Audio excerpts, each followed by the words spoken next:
Not in the monsters under your bed, not in the villains you see in movies, and not in the strangers who broke your trust.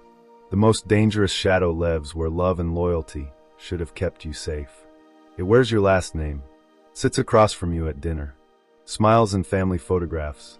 This is the shadow that shapes your first definitions of love, power, shame, and silence.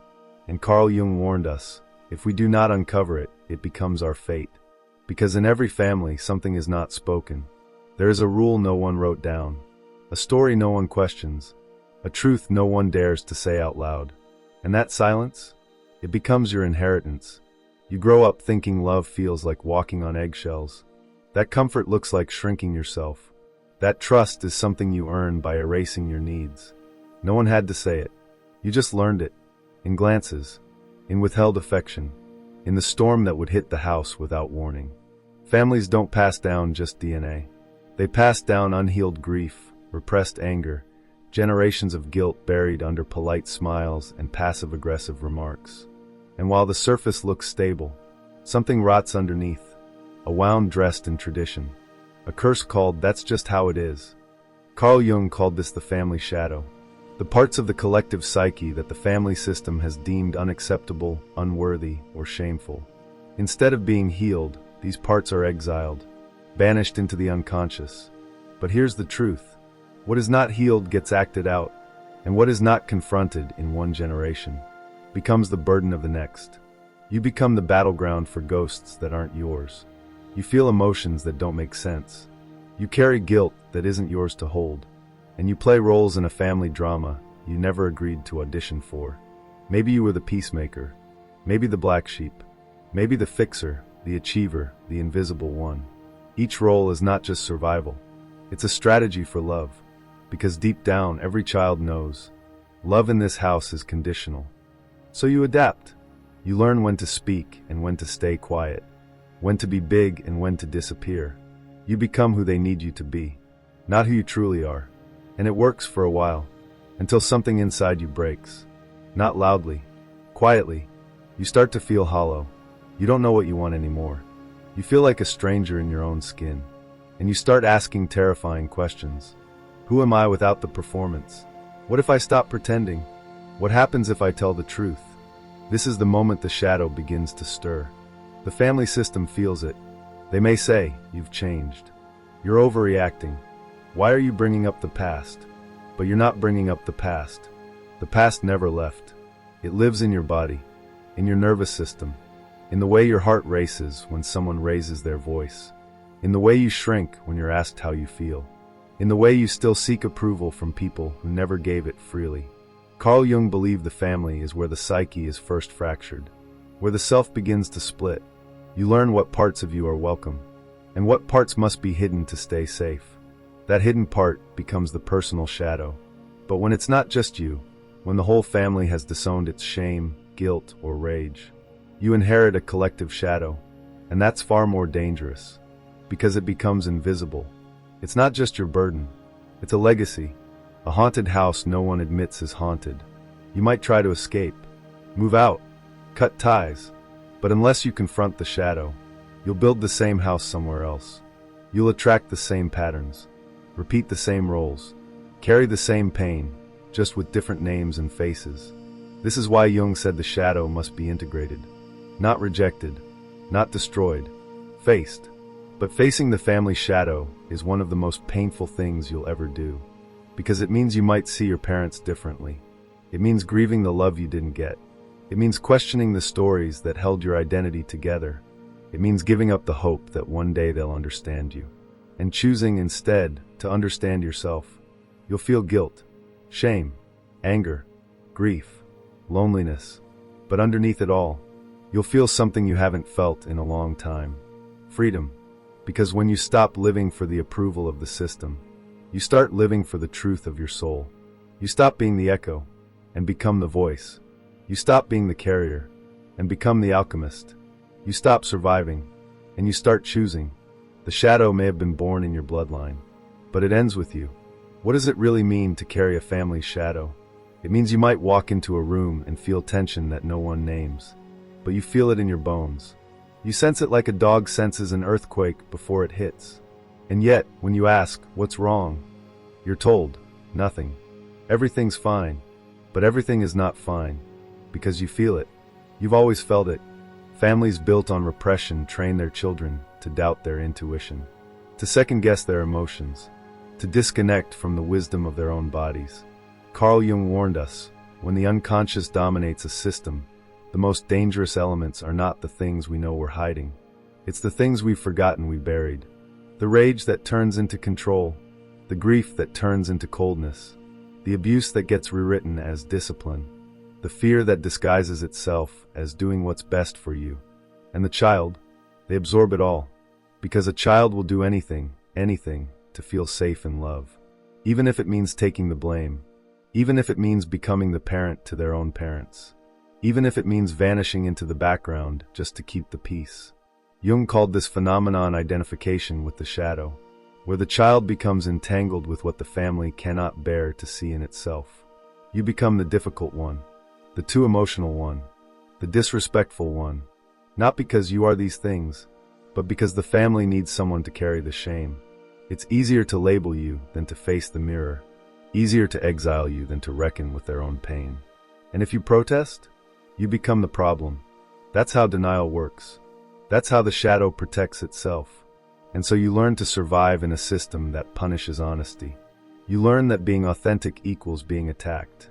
You learn that if you express your pain, you're met not with compassion, but with silence, or worse, mockery. You start thinking, maybe I am broken, maybe I am too much, maybe it is my fault, but it's not your fault. It was never your fault. What you're feeling is the weight of generations, the cumulative grief of a bloodline that never learned how to heal, only how to hide. And now, you're the one who can't keep pretending. That discomfort you feel, it's the shadow unraveling. It's the system cracking. It's your soul refusing to stay asleep. But waking up has a price. Because when you stop playing the role, the family loses its script. They may turn on you. They may ice you out. They may twist the narrative and make you the villain. This is projection at its most vicious. Jung said, everything that irritates us about others can lead us to an understanding of ourselves. But most people aren't ready for that level of self-confrontation. So instead of looking inward, they hurl the shadow outward, at you, because you were brave enough to see what they refused to see. You were the one who broke the silence. You dared to name what they called normal. And when you do that, you don't just challenge their memories, you challenge their identities. That's why the family shadow is the most dangerous. Not because it's evil, but because it's defended. It wears armor made of nostalgia, weapons made of guilt, and shields made of, but we love you. But love without honesty isn't love. It's control. And family without truth isn't safety. It's imprisonment. So what do? You stop waiting for validation. You stop hoping they'll change. You stop shrinking your truth to avoid making them uncomfortable. You start listening to yourself. You start grieving what you never got. You start building a new self. Not from their expectations, but from your truth. This is the individuation Jung spoke of. The sacred process of becoming who you really are, not who your family needed you to be. And it doesn't mean cutting everyone off. It doesn't mean throwing away the good with the bad. It means discernment. It means boundaries. It means loving without betraying yourself. Sometimes you reconnect from a distance. Sometimes you never go back. Sometimes healing means saying, I see where this came from, and I choose to end it here. Because you're not just healing for you. You're healing through you. For everyone who came before and everyone who comes after. You are the transitional generation. The interrupter. The one who says, this ends with me. And that's not easy. It's lonely. It's painful. It's slow. But it's sacred. Because the family shadow loses power the moment it's brought into the light. And you are the light bringer. What happens when you refuse to carry the family shadow? At first, nothing. There's a calm, a silence, a strange relief. You feel a weight lifted. You breathe differently. You begin to see the world without the thick filter of guilt, obligation, and fear. But then something shifts. You notice the subtle punishment. The way calls go unanswered. The family group chat goes silent. The invitations stop coming. Or worse, they keep coming, but you're no longer really welcome. You're tolerated, labeled as too sensitive, too distant, too different. This is the hidden cost of breaking free. You become a threat to the system you were born into. And Carl Jung warned us, the moment you individuate, the moment you step outside the collective trance, the collective turns on you. Because systems are designed to protect themselves, not the individuals within them. The family, like society, forms an unconscious agreement. Keep the peace, no matter the cost. Don't rock the boat. Don't question the story. But when you refuse to play your assigned role, when you become the cycle breaker, you violate that agreement. You remind them of what they're avoiding. Your healing triggers their denial. Your clarity exposes their confusion. Your boundaries highlight their lack of them. And without ever saying a word, you become the mirror they'd rather smash than look into. This is not because they are evil. It's because they are still asleep. The ego protects itself through projection. It says, if I can't own this in myself, I'll cast it onto you. And when a whole family is in ego protection mode, they will collectively project their disowned pain onto the one person brave enough to name it. You become the identified problem, the rebel, the outsider, the one who changed and forgot where they came from. But what they don't understand is, you didn't forget. You remembered. You remembered the nights of crying alone, the moments you swallowed your truth to keep someone else comfortable, the times you screamed internally but smiled outwardly, because that's what was expected. You remembered how your silence was praised, and your honesty punished. And now, you've made a different choice. And that choice terrifies them. Because if you're right, if your feelings are valid, if your healing is real, then that means they may have to look at their own pain. And most people would rather lose you than lose their illusion. So they push you out. Not always physically, but emotionally, energetically, spiritually. You feel it. A quiet exile. An invisible wall that no amount of success, kindness, or effort can tear down. Because this isn't about you. It's about the shadow. Carl Jung taught that whatever is unconscious will rule your life. And you'll call it fate. That's what happens in families ruled by shadow. They repeat the same stories, the same dynamics, the same pain. Generation after generation. Calling it tradition, culture, or the way we do things. But you chose not to call it fate. You questioned it. You pulled the thread. You let the lie unravel. And now you're left with a truth no one else wants to claim. You walk a path that's lonely, but real. And on this path, something beautiful begins to grow. You stop people-pleasing. You stop chasing the love you should have been given freely. You stop bending yourself to fit into spaces that never saw you clearly. You begin to trust your intuition again. You begin to speak your truth without apology. You begin to feel fully, wildly, uncontrollably. You begin to become you. Not the child version of you molded by family expectations. Not the adult version of you reacting to childhood wounds. But the soul version, the one that existed before any of the pain. This is where real healing begins, and real danger ends. Because a healed individual no longer plays the unconscious games of the family system. You stop triangulating. You stop overfunctioning. You stop rescuing people who don't want to be saved. And in doing so, you shift the entire energetic blueprint. You stop being food for the shadow. You become a mirror for the light. Some family members may rise to meet you in that light. Others won't. That's not your job to control. Your job is to be the breaker of chains. The one who faced what others ran from. The one who sat with the grief long enough to turn it into wisdom. This is the inner work Jung spoke of. The confrontation with the unconscious. The reintegration of what was split. You are not just healing yourself. You are rewriting the script. You are refusing to hand the same burden to the next generation. You are choosing to become a conscious ancestor. And that changes everything. But change doesn't mean perfection. You will still be triggered. Still doubt yourself. Still grieve the family you wish you had. That's okay. Healing is not about erasing the past. It's about no longer letting the past control you. You are allowed to honor where you came from, while building something entirely new. You are allowed to miss the people who hurt you, while still choosing distance. You are allowed to love them deeply, and still love yourself enough to walk away. Because at the end of the day, you are not here to carry their shadow. You are here to reclaim your soul. So now you're awake. You've seen the pattern.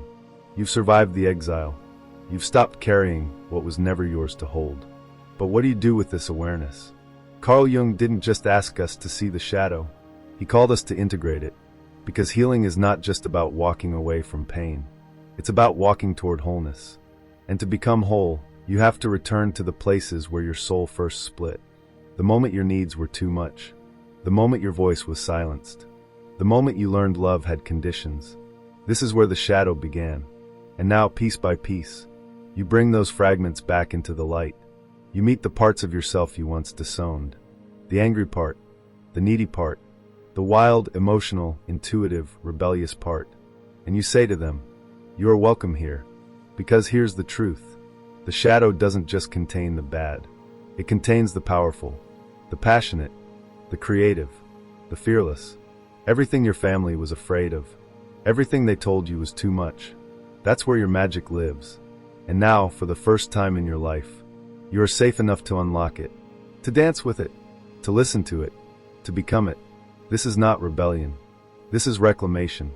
You are not betraying your family by healing. You are breaking the curse of unconscious loyalty. Because here's the thing no one tells you. You can love your family and still acknowledge the harm. You can honor your roots and still prune the branches. You can hold compassion for their pain without inheriting it. That is what true maturity looks like. What true awakening requires. You don't become a villain for leaving dysfunction. You become a cycle breaker. And that title, cycle breaker, isn't just poetic. It's spiritual. It's ancestral.